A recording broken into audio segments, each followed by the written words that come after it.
আমরা দেখেছি যে এই আন্দোলনে স্কুল কলেজ শিক্ষার্থীর পাশাপাশি মাদ্রাসা শিক্ষার্থীদের ব্যাপক অংশগ্রহণ এবং রক্তত্যাগ আত্মত্যাগ রয়েছে।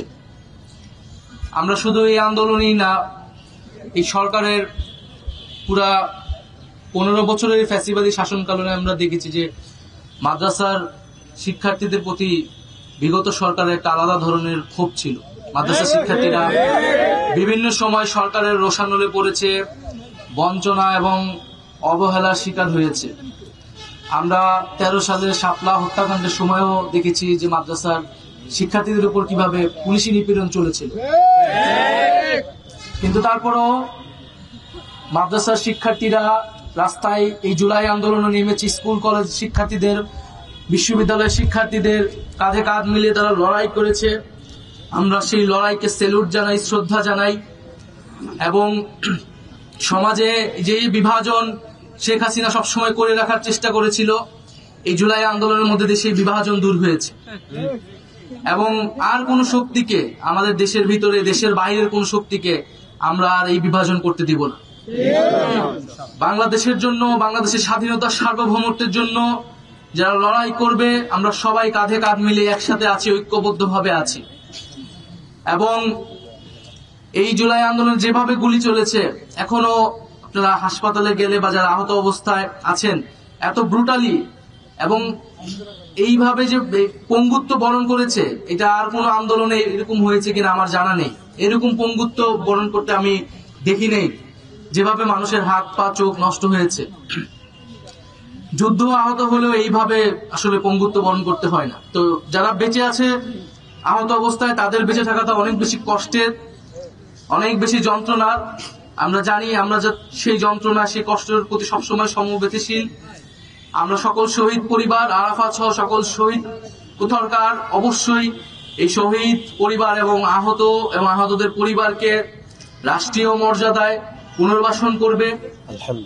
এবং তারাই এই জাতির শ্রেষ্ঠ সন্তান, এবং তাদের যে রক্তত্যাগ, সেই আকাঙ্ক্ষা অনুযায়ী আমরা বাংলাদেশকে গঠন করব।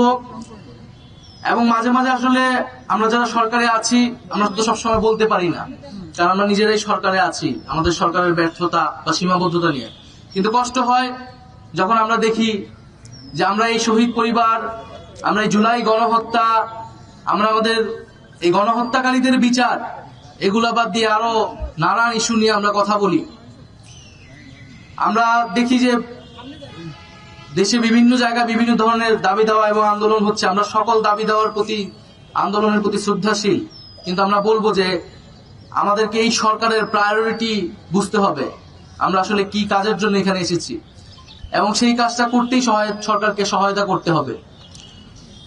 এবং আমরা বলবো যে এই জুলাই গণহত্যা সহ এর আগের যে গুম খুন, এই সকল গণহত্যা এবং গুম খুনের বিচারের মাধ্যমে কিন্তু সমাজে একটা ন্যায় বিচার নিশ্চিত পাবে, এবং এই শহীদ পরিবার এবং আহতদের সামনে জাতি হিসেবে আমরা আসলে দাঁড়াতে সক্ষম হব। তো এটা যাতে আমরা ভুলে না যাই, আমরা অবশ্যই বিচার আমাদের টপ প্রায়োরিটি। এই বাংলার মাটিতে এই গণহত্যাকারীদের বিচার নিশ্চিত করব, এটা ঘোষণা দিয়েই আমরা এক দফার ঘোষণা দিয়েছিলাম, এবং আমরা সেখান থেকে এক বিন্দু পরিমাণও পিছপা হইনি। আমরা বিচার নিশ্চিত করব।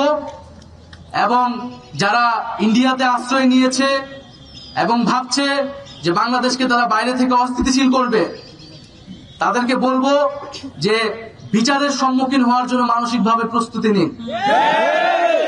শেখ হাসিনা বাংলাদেশে আসবে কেবলমাত্র বিচারের মুখোমুখি হওয়ার জন্য, ফাঁসির কাস্টে ঝোলার জন্য। আসলে সত্যি কথা বলতে, এই শহীদ বাবা মার সামনে দাঁড়ানোর শক্তি আমাদের আর নেই আসলে। কারণ আমাদের এই শহীদের মিছিল এত লম্বা হচ্ছে। আমরা শুধু এটাই বলবো যে শহীদ আরাফাত 12 বছর বয়সী একজন শিশু, ফ্যাসিবাদের বিরুদ্ধে দেশকে স্বৈরাচার মুক্ত করতে সে রাস্তায় নেমেছিল। আমাদের সৌভাগ্য হয়নি শহীদ হওয়ার, কিন্তু আমরা যারা জীবিত আছি, আমাদের দায়িত্ব এই যে শহীদ হয়েছে যারা, হাজার হাজার শিশু, কিশোর এবং জনতা, অনুযায়ী বাংলাদেশকে নতুন করে গঠন করা। জি।